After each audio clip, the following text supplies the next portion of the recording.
বাংলার হাজার বছরের ইতিহাসে দেশের হিন্দু মুসলমান একত্রিতভাবে বাংলার স্বাধীনতার জন্য যুদ্ধ করেছে।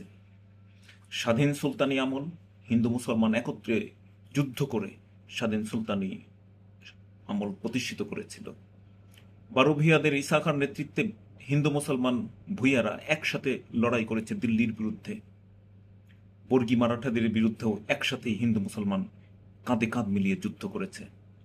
ব্রিটিশ বেনিয়াদের বিরুদ্ধে নবাবের পক্ষে মির্জাফর বিশ্বাসঘাতকতা করলেও সেখানে হিন্দু মুসলমান সৈন্যরা সেই স্বাধীনতার পক্ষে, বাংলার স্বাধীনতার পক্ষে পলাশির প্রান্তরে জীবন দিয়েছে। আজকে যারা হিন্দু মুসলমানদের মধ্যে বিভেদ ছড়াচ্ছে, মূলত তারা আধিপত্যবাদ এর দোসর হিসাবে কাজ করছে।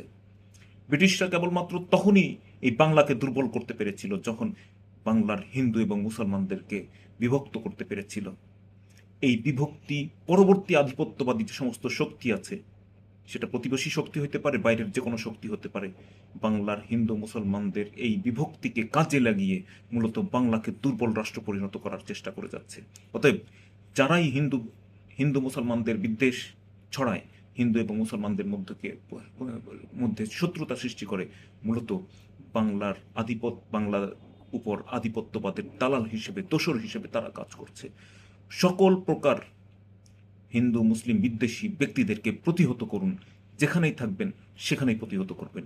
বাংলার স্বাধীনতার জন্য, বাংলার শক্তির জন্য, বাংলার সার্বভৌমত্বের জন্য এখন এটাই একমাত্র সকল দেশবাসী হিন্দু মুসলমান মিলে করণীয়।